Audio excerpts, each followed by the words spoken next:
दोस्तों 3 अप्रैल 2022 को उत्तराखंड पीसीएस की प्रारंभिक परीक्षा संपन्न हुई है और पेपर को लेकर अलग अलग लोगों की अलग अलग राय है।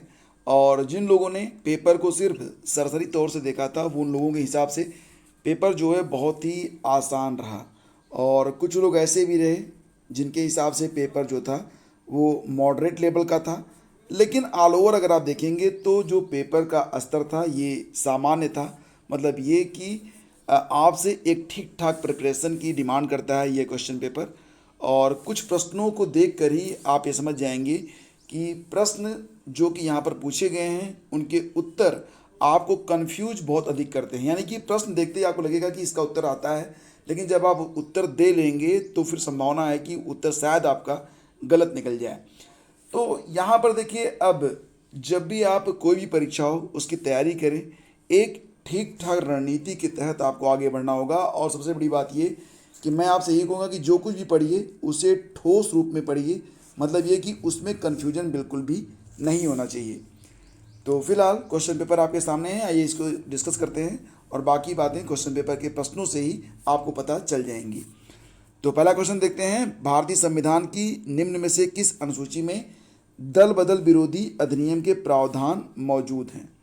तो देखो फ्रेंड्स, ये जो दल बदल विरोधी अधिनियम था ये 1985 में जो 52वां संविधान संशोधन हुआ था उसी के अंतर्गत 10वीं अनुसूची में से रखा गया है।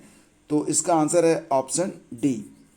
लोक लेखा समिति यानी कि पीएससी के लिए लोकसभा से कितने सदस्य निर्वाचित किए जाते हैं। आप जानते हैं कि पीएससी में कुल सदस्य कितने होते हैं, 22 होते हैं।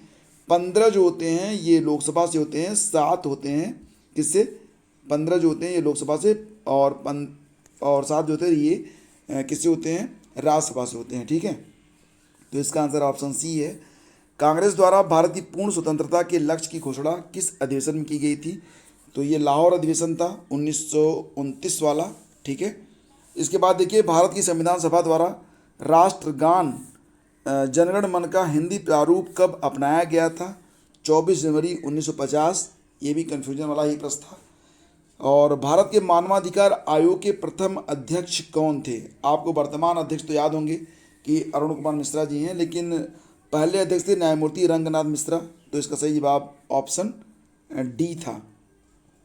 इसके बाद देखिए, नवसृजित केंद्र शासित प्रदेश जम्मू और कश्मीर के पहले उपराज्यपाल कौन थे, ये प्रश्न पूछा गया था। तो पहले उपराज्यपाल वर्तमान में कौन है, वर्तमान में तो मनोज सिन्हा हैं, लेकिन पहले थे गिरीश चंद्र मुर्मू। तो ऑप्शन डी।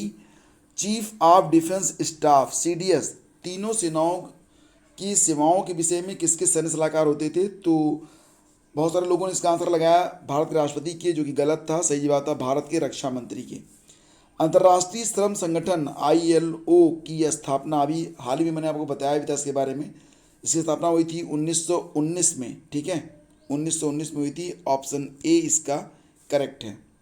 और संपत्ति का अधिकार निम्न में से कौन सी श्रेणी में सम्मिलित है। पहले मौलिक अधिकार था लेकिन बाद में से हटाकर कानूनी अधिकार कर दिया गया। इसका उल्लेख आपको मिलेगा अनुच्छेद 300A के अंतर्गत। निम्न में कौन क्षेत्रीय परिषद की अध्यक्षता करता है। तो क्षेत्रीय परिषद राज्य पुनर्गठन अधिनियम 1956 1956 के तहत एक सांविधिक निकाय था।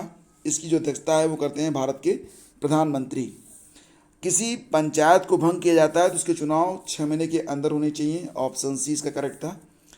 भारत में सार्क शिखर सम्मेलन सर्वप्रथम किस वर्ष आयोजित किया गया था। देखो प्रश्न क्या था कि भारत में जो सार्क यानी कि दक्षिण शिखर सम्मेलन हुई वो किस वर्ष पहली बार आयोजित है। सर्वप्रथम की बात हो रही है यहाँ पर। तो सार्क में कौन कौन से देश हैं। सार्क में नेपाल है, भूटान है, श्रीलंका भी है और मालदीव भी है, पाकिस्तान तो है ही है, बांग्लादेश है, बांग्लादेश, इसके बाद भारत तो है ही है और अफ़गानिस्तान भी है। तो यहाँ पर आपको बताएं जो पहला शिखर सम्मेलन हुआ था भारत में वो हुआ था, देखो पहला जो हुआ था ये 1985 में हुआ था। यानी सार्क का जो पहला शिखर सम्मेलन हुआ 1985 में हुआ था। ये कहाँ हुआ था, ये बांग्लादेश में हुआ था। उसके बाद जो 1986 का यानी कि सार्क का दूसरा शिखर सम्मेलन हुआ था 17-18 नवंबर को 1986 में, ये भारत में हुआ पहला शिखर सम्मेलन था। तो इसका सही जवाब ऑप्शन ए है। बाकी 1995 में और 2007 में भी हुए थे भारत में ही, ठीक है, और 2016 की बात हुआ नहीं। कौन सा संवैधानिक संशोधन भारत में पिछड़ी जातियों के लिए राष्ट्रीय आयोग के गठन से संबंधित है? तो एनसीबीसी के बारे में बात यहाँ पर हो रही है थोड़ा सा, ठीक है। तो ये 102वां संवैधानिक संशोधन था। ये कब हुआ था, वर्ष बता सकते हो? 2018 में हुआ था। राज्य विधान परिषद के सदस्य का कार्यकाल कितना होता है? राज्य विधान परिषद के सदस्य का कार्यकाल होता है 6 वर्ष, ठीक है। और भारत के द्वारा पहले नई प्रयोग नो फर्स्ट यूज की प्रमुख नाभिकीय नीति को अपनाते समय भारत के प्रधानमंत्री अटल बिहारी वाजपेयी थे। निम्नलिखित तिथियों में से किस दिन रात में निम्नलिखित तिथियों में से किस दिन भारत में नागरिक सेवाएं दिवस सिविल सर्विसेज डे के रूप में मनाया जाता है? तो यह होता है 21 अप्रैल। ऑप्शन डी करेक्ट है, ठीक है, 21 अप्रैल। केंद्रीय सूचना आयोग की स्थापना कब हुई थी? 2005 में हुई थी। केंद्रीय सूचना आयोग की स्थापना 12 अक्टूबर 2005, ये एग्जैक्ट डेट थी। वायु संरक्षण और प्रदूषण नियंत्रण अधिनियम कब बना था? 1981 में ही बना था, ये सही है। इसके बाद देखिए यहाँ पर राज्यों के नाम और राज्यसभा में सीटों की संख्या यहाँ पर पूछी गई है। झारखंड में 6 सीटें हैं, मैं ऐसे बता देता हूँ आपको। झारखंड में 6 सीटें हैं। उत्तराखंड में कितनी सीटें हैं? 3 सीटें हैं। छत्तीसगढ़ में कुल 5 सीटें हैं और पंजाब में 7 सीटें हैं। तो यहाँ पर इसका मिलान करना था, कर लीजिएगा। आगे बढ़ते हैं। किसे संसद की कार्रवाइयों में भाग लेने का अधिकार होता है? तो भारत के महान्यायवादी को, ये तो आप जानते ही हैं। उत्तरांचल, अब ये क्वेश्चन थोड़ा ध्यान से देखना। उत्तरांचल नाम परिवर्तन अधिनियम किस वर्ष अस्तित्व में आया था? अब अगला क्वेश्चन है कि उत्तराखंड राज्य की स्थिति को अस्तित्व में आया था। तो देखो, जो अस्तित्व में आया था वो था 9 नवंबर 2000, ठीक है, 9 नवंबर 2000, तो ऑप्शन ए। इसके बाद 2006 में 21 दिसंबर 2006 में जब 9 नवंबर 2000 को उत्तर प्रदेश से अलग होकर उत्तरांचल जो बना था, वो 21 दिसंबर 2006 को नाम परिवर्तित होकर उत्तराखंड हुआ था। तो यहाँ पर ऑप्शन सी करेक्ट है। उत्तराखंड का कौन सा मुख्यमंत्री था जिसने विधानसभा में गैरसैंण को ग्रीष्मकालीन राजधानी बनाने की घोषणा की थी? तो ये जो मैं आपको करंट अफेयर पढ़ाता हूँ ना, लगभग 2 साल होने को आए, तो 2 साल से जो लोग फॉलो कर रहे हैं उनको ये बात पता होगी बिल्कुल। Trivendra Singh Rawat, option A correct है। 2 सालों में बहुत सारे प्रश्न, बहुत सारे स्टैटिक जी के, बहुत सारी चीज़ें हमने पढ़ी हैं। जो लोग रेगुलर स्टूडेंट रहे हैं उनमें से कई सारे लोगों ने थैंक यू लेटर भी भेजा कि उनकी कई सारी परीक्षाएं भी क्रैक हुई हैं। तो बी रेगुलर फ्रेंड्स, अगर आपको ज्ञान को अर्जित करना है, सफलता प्राप्त करना है, तो रेगुलर बनिए। एक दिन या एक क्लास लेकर आप जज नहीं कर सकते किसी भी मतलब टीचर को या फिर किसी भी कोचिंग क्लासेस को। 10-20 क्लास लीजिए, फिर आपको समझ में आएगा कि किस प्रकार की व्यवस्था और क्या चीज़ यहाँ पर पढ़ाई जाती है, किस प्रकार से पढ़ाई जाती है। औपनिवेशिक कुमाऊं और गढ़वाल के निम्नलिखित में से किस कमिश्नर ने राजस्व पुलिस प्रणाली का आरंभ किया था? तो राजस्व पुलिस प्रणाली का जो आरंभ था ये किसने किया था? राजस्व पुलिस प्रणाली, ये क्वेश्चन नंबर 24 है, और 1874 में जॉर्ज विलियम ट्रेल ने किया था, ठीक है। कब किया था? 1874 में। उत्तराखंड में कितने लोकसभा सांसद होते हैं ये बताना है आपको, तो आपको पता ही है कितने होते हैं। उत्तराखंड में 5 ही होते हैं ना। टोबिन टैक्स के बारे में पूछा गया था कि टोबिन टैक्स लगाया जाता है किस पर? तो टोबिन टैक्स ये विदेशी विनिमय लेन देन पर होता है। ऑप्शन सी इसका करेक्ट है। और 27 देखिए, भारत में कृषि उत्पादों के बाजार को कौन विनियमित करता है? कृषि उत्पादों का जो बाजार है उसे राज्यों द्वारा अधिनियमित कृषि उत्पादन विपणन समिति अधिनियम, यानी कि 27 का बी यहाँ पर करेक्ट है, ठीक है। इसके बाद कौन सा कथन राष्ट्रीय विकास परिषद के संबंध में सही नहीं है? कौन सा कथन है जो कि राष्ट्रीय विकास परिषद के संबंध में सही नहीं है? तो इसका आंसर है यह एक वैधानिक निकाय है, ये गलत है, बाकी सब सही है। कि इसके अंतर्गत सभी राज्यों के मुख्यमंत्री होते हैं। यह एक गैर संवैधानिक निकाय है और प्रत्येक वर्ष में कम से कम 2 बार इसकी बैठक होनी चाहिए। तीनों सही है। तो गैर संवैधानिक है तो वैधानिक निकाय नहीं होगा। ऑप्शन सी इसका गलत है, जो कि हमारा उत्तर है। किस वर्ष लोकसभा में महिला सांसदों की संख्या न्यूनतम थी? 1977 में, जब छठी लोकसभा थी और महिला सांसदों की संख्या कितनी थी? मात्र 21। अंतर्राष्ट्रीय मुद्रा कोष IMF के बारे में क्या सही है? तो फ्रेंड्स, इसके बारे में क्या सही है? यह किसी भी देश को कर्ज देता है? नहीं। यह सिर्फ विकासशील देशों को कर्ज देता है? नहीं। यह देश के केंद्रीय बैंकों को कर्ज देता है? नहीं। यह होता है सिर्फ सदस्य देश, जो IMF के सदस्य होंगे उनको ही कर्ज ये देता है। इसके बाद एक मुद्रा के मूल्य में वृद्धि दूसरी की तुलना में क्या है? अगर एक मुद्रा है उसके मूल्य में वृद्धि हो रही है, उसका मूल्य बढ़ता है, तो दूसरी की तुलना में मतलब मुद्रा का कमज़ोर होना, मुद्रा का मूल्य ह्रास, मुद्रा की मूल्य वृद्धि या फिर मुद्रा का अवमूल्यन है। तो अगर एक मुद्रा के मूल्य में वृद्धि होती है तो फिर इसका सही आंसर हो जाएगा दूसरी मुद्रा की तुलना में ये इसका मूल्य ह्रास है। कैसे बताता हूँ आपको। जैसे मान लेते हैं कि अगर $1 के बराबर 50 रुपये आते हैं और फिर $1 से 60 रुपये आते हैं, तो इसका मतलब क्या हुआ? ये मजबूत हो रहा है, ये कमज़ोर हो रहा है। ठीक है। कौन सा कथन सही है? तो 32 देखिए 32, मुद्रास्फीति बंद पत्र धारक को लाभ पहुंचाती है, मुद्रास्फीति उधार लेने वालों को लाभ पहुंचाती है, यही सही है। क्या होता है कि मान लेते हैं कि वर्ष 2018 में आपने उधार लिया किसी से 500 रुपये, और उस समय मान लेते हैं जो मोबाइल का रिचार्ज है वो 500 रुपये में ही आता था, लेकिन आपने उसे वापस किया 2021 में, 500 रुपये वापस कर दिया और मोबाइल का रिचार्ज हो गया है अब 700 रुपये। तो आपको तो फ़ायदा हो गया, लेकिन जिसने दिया था उसका नुकसान हो गया। ठीक है। 1991 के आर्थिक सुधार के बाद भारतीय अर्थव्यवस्था में क्या परिवर्तन हुआ? 1991 का जो लिबरलाइजेशन था, आर्थिक सुधार था, उसके बाद भारतीय अर्थव्यवस्था में FDI का अंतर प्रभाव बढ़ा था, विदेशी विनिमय कोष में वृद्धि हुई थी। तो B और C यहाँ पर करेक्ट हैं। स्क्वायर्ड इक्विटी शेयर किसे आवंटित किए जाते हैं? तो इसका आंसर क्या हो जाएगा? जो ये स्क्वायर्ड इक्विटी शेयर्स हैं, ये कंपनी के शेयर, जो कंपनी के कर्मचारी होते हैं उनको ही आवंटित किए जाते हैं। 34 का D ऑप्शन यहाँ पर करेक्ट है। राष्ट्रीय खाद्य सुरक्षा मिशन की शुरुआत किन वस्तुओं के उत्पादन को बढ़ाने के लिए की गई थी? तो राष्ट्रीय खाद्य सुरक्षा मिशन में गेहूं, चावल, दालें तीनों शामिल थे। ऑप्शन D करेक्ट है। भारत में किस प्रकार की कर प्रणाली पाई जाती है? तो ये प्रतिगामी होती है।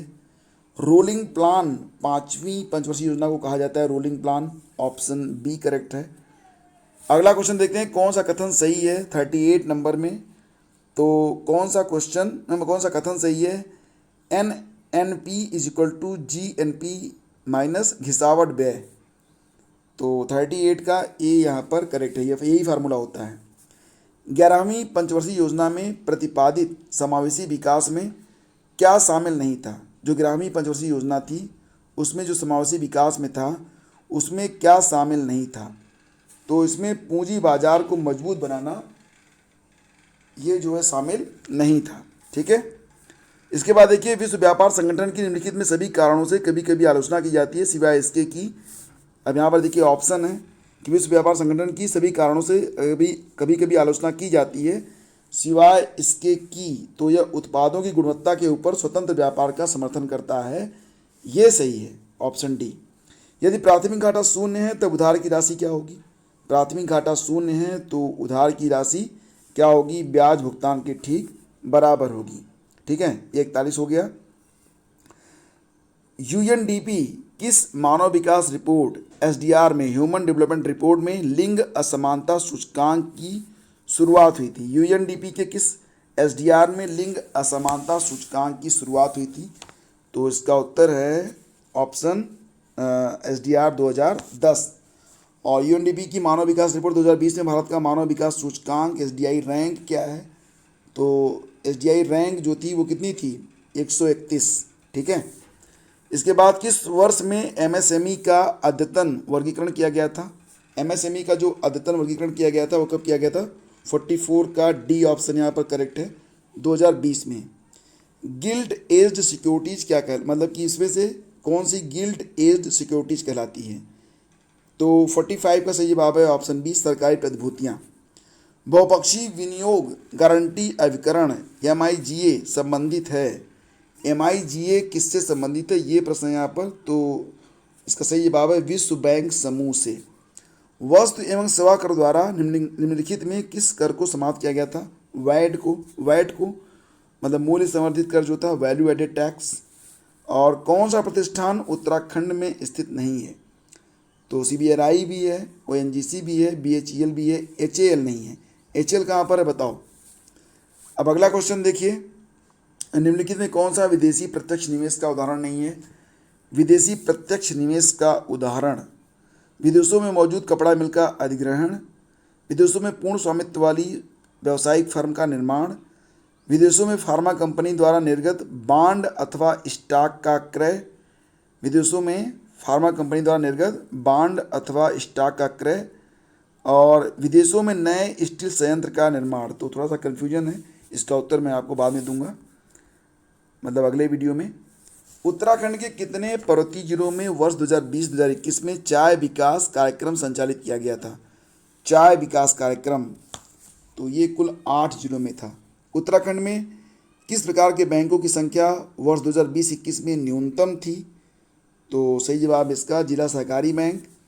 आनुवंशिकी जेनेटिक्स के जनक कहे जाते हैं जॉन ग्रेगर मंडल, ऑप्शन डी करेक्ट है।